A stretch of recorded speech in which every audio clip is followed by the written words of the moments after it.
So you want to be an English lit major, but you're not sure if it's worth it or if it's not. You're trying to discern if you should go into this degree, and I'm here to help you. Hi, my name is Courtney. I got my master's degree in English literature at the University of Glasgow. So I have 6 different tips to help you figure out if this is the right choice for you. So obviously this is a very individualized decision, and every piece of advice I'm giving is coming off of personal experience, and everyone's is going to be different. So take what I say with a grain of salt, but this is what I wish I would have told myself to figure out if the degree was going to be worth it for me. So without further ado, let's just get straight into the video. Number 1, what is your niche? So you don't necessarily need to know this before going into grad school, but it will be exponentially helpful if you know what type of niche you have and you like, but also how you're going to occupy that niche. My undergraduate degree was actually in social work, so when I picked English literature, it was a completely different career change. Because of that, I didn't have any prior academic experience really in figuring out niches within literature. I didn't know anything more than I really loved books, I loved reading, I loved talking about it, and that was it. So what do I really mean by that? Courtney, what are you talking about with niche? Let's break it down. Essentially what I'm talking about is figuring out what area of academia, what area of literature you want to focus on and is something that you want to spend an incredibly large amount of time really digging into, going through, sifting through, and is something that's just interesting to you. So here we can talk about genres, we can talk about periods, we can also talk about theories. All 3 of these are great examples of picking something in the broader umbrella of literature and research, digging into it, and then looking even further. So for example, if you're wanting to look at historical time periods, you could be looking at 1800s British literature, for instance. But if you're wanting to look at genres, you can look at Victorian literature, or you could look at fantasy literature, sci-fi, and look at those things more specifically. But if you're wanting to look at theories, which was a bit more of my interest, you could look at feminist theory, disability theory, Freudian theory. It goes on and on and on.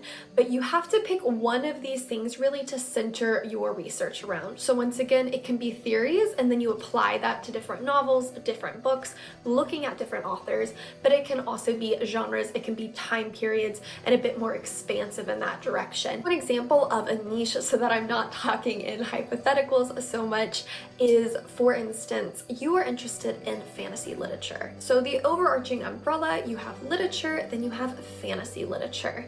And then within fantasy literature, you're actually really interested in children's literature, and you're fascinated with the miniature, for instance. So looking at The Borrowers, that novel by Mary Norton, and so you look at this novel, you look at the miniature, and you say, I want to apply 2 different theories. The post-world child, because this is happening around World War II, and I also want to look at post-humanism and that's relatedness to the miniature.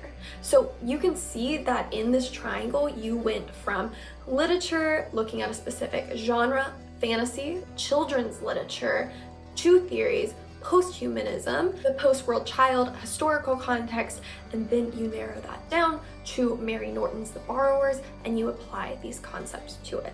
So it's like a nice big upside down triangle. So once again, I say that all to say that you do not need to know this going into your degree, but be prepared that this is exactly what your degree is.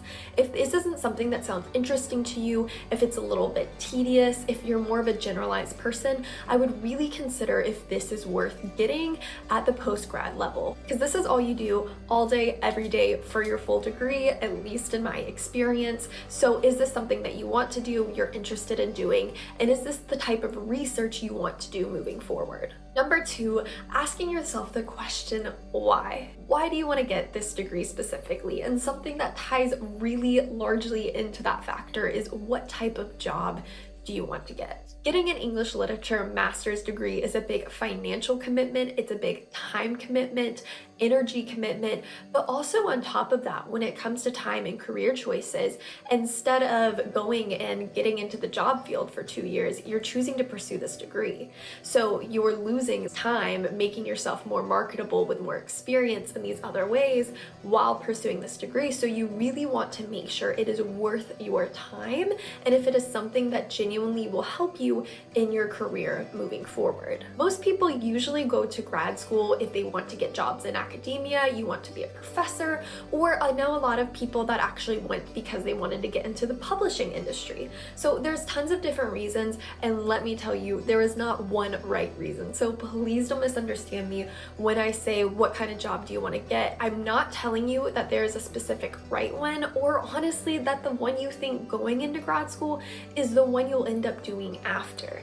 But I do want you to consider, is this worth your time and in the direction you want to go in? I am currently actually teaching English in South Korea right now, so I am definitely not here to tell you that there is one right career path, but I would want you to consider, for instance, if you are interested in teaching high school, maybe not at the college level, then is an education master's more beneficial than an English literature master's? But honestly, if you want to teach at public institutions in secondary education or primary education, having the education degree gives you much more of a financial benefit than just a master's. You might end up having to get a certification depending on where you work, or just more experience in the education field before different schools take a chance on you.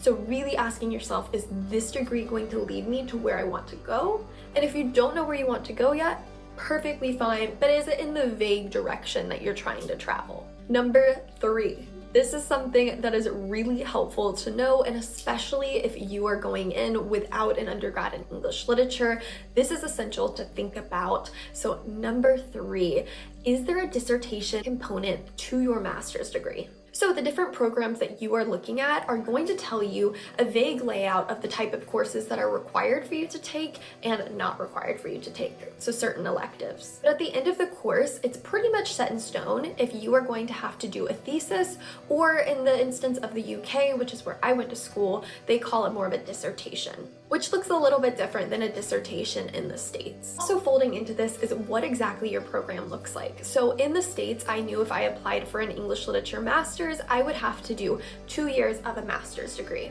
So even though the tuition would be lower, I would be paying living expenses for double the amount of time. Whereas I looked in the UK, I was able to get my master's in 1 year, a 12-month period with really only 9 months of academia outside of independent study.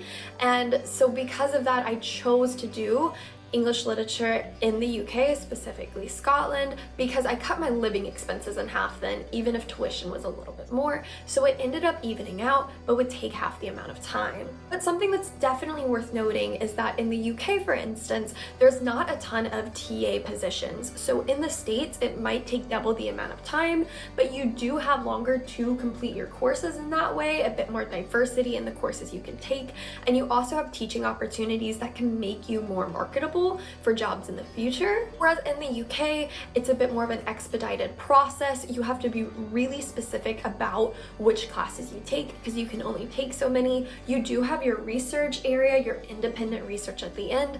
Mine was considered a dissertation. It's 15,000 words, which is a bit more compatible to like a thesis in the States, but that's going to be a lot of independent study there and a lot more reading during the year. Really weigh the pros and the cons of each type of program you're applying to, and also just be really intentional about which programs you are applying to and make sure that it is aligned with the type of studying you genuinely want to do, not because, oh, the school's really nice, this will look great on jobs and applications and stuff like that, but it will look very different, vastly different, depending on what school you go to, of what the English literature degree will actually look like. So just be aware of it and understand what you're getting into before you actually show up for the first day of classes. Number 4, what every English literature degree student will know, doesn't matter if it's undergrad or graduate degree, do you like reading? If you don't like reading, which kind of goes without saying, this might not be the degree for you. But especially in my case, having done a 1-year degree, I was reading about 3 books per week, so a full novel for each class that I was taking. Sometimes that could be 2 books with a lot of different poetry pieces, but for the most part, I was reading a novel a week for my courses, and then on top of that, academic criticism and just conversation around it. So that could be 3 different secondary sources. You always have your primary sources to read, your secondary sources to read. Of course, that's for each course you're taking, so it's a lot of reading. Definitely got to a point in my degree where I could not physically read anymore, so I switched from reading to audiobook, to reading physically to audiobook. When I wasn't reading physically and I was eating dinner, I was listening to an audiobook. So you really have to be committed to getting the work done. You will reach a certain point, I think, in your education where you figure out what is worth your time, what is not worth your time, to be able to stretch it. But basically, point blank, as an English lit major, most of the time in your master's degree, you walk in and it's just an open conversation about the book. So you can really only finesse so much. You genuinely need to do the reading to have the conversations. If you're not able to do the conversations, A, you could be docked depending on the professor, but B, you're not going to be able to write a strong argumentative essay on something if you're not able to be involved in the conversations necessary, led in the class to lead you into the correct direction that the professor is wanting you to go in for your paper. So do you like reading? Number 5, this is something I would just personally ask, are you passionate about literature? Now, I'm not even saying you necessarily need to be passionate to be successful in this degree, but it really helps in the components of looking at endurance and longevity.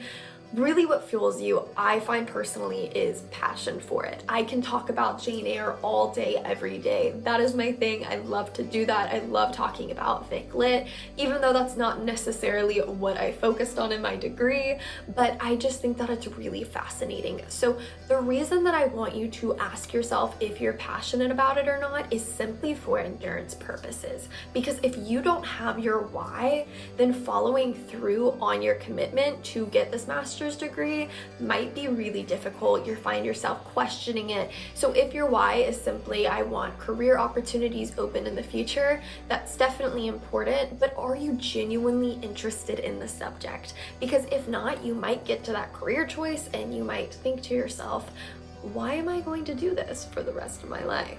So even though I don't think you need passion to be successful, I think it really helps in being happy and content moving forward if you're going to go in that direction with your career. But I also want to note English literature can be a great branch if you're wanting to do something like law school after, or you're wanting to do something that you can utilize these research skills that you've honed in this degree moving forward. Don't necessarily need to do something in literature, but I do think it's really helpful to know what your end goal is. Number 6, do you work independently well? Do you have good time management? Would have an open and honest conversation with yourself about these things. You are going to pick a program that does require the thesis, it does require the dissertation. You have to be really disciplined to do independent study. For instance, for me, my courses ended at the very beginning of May, so end of April. I had May, June, July, and August to then write my 15,000 word dissertation, 4 months, just independent study. You don't go into classes, so you really need to be able to set your schedule, set aside a time to say, I'm going to research for this amount of time, I'm going to get my primary sources done, of course, but also secondary sources. I'm going to do comparison at this point. I'm going to write my first 3 sections, my introduction, my methodology, my literary review, and research on this section, and then a month later, I'm going to work into secondary sources and applying the theory that I chose. I know that that's a lot, but I would just consider, can you set up and be organized in a schedule? And if that's not your thing, are you still willing to put in the time and effort required to become that person for 4 months to effectively get this done? And also, if you're wanting to go into a PhD, this is really important because you don't want to drag yourself out of bed every single day for those 4 months, or it'll turn into a really unhappy time, I think. So are you willing to put in the effort to have good time management if you don't naturally? That's a question I would ask myself, and I think is really important in completing this degree. Alright, thank you guys so much for watching. I do want to emphasize one more time, this is just my personal experience. Everybody's will look different. Each and every single school has a different curriculum, and then how they handle it will be different as well. This is just my experience. This is what I would ask myself. This is what I would tell myself moving forward for the degree. But obviously, take this all with a grain of salt. Just think about, contemplate these things, and I do think it'll help you make a stronger, more decisive decision and be confident in the decision you make to pursue the degree or to not pursue the degree. I personally loved getting my degree. As I mentioned, I am actually living abroad in South Korea right now, teaching English. Was it necessary to get my master's in English literature? Not currently, but also career choices moving forward. I do think it'll be useful in what I do next. So everybody's pace of how they handle their degree and what it looks like is going to look different, and that is okay. Thank you guys so much for watching. I really appreciate it. I hope that you got some helpful advice, and I hope that you have the absolute best day of your life, and I will see you in the next video. Bye.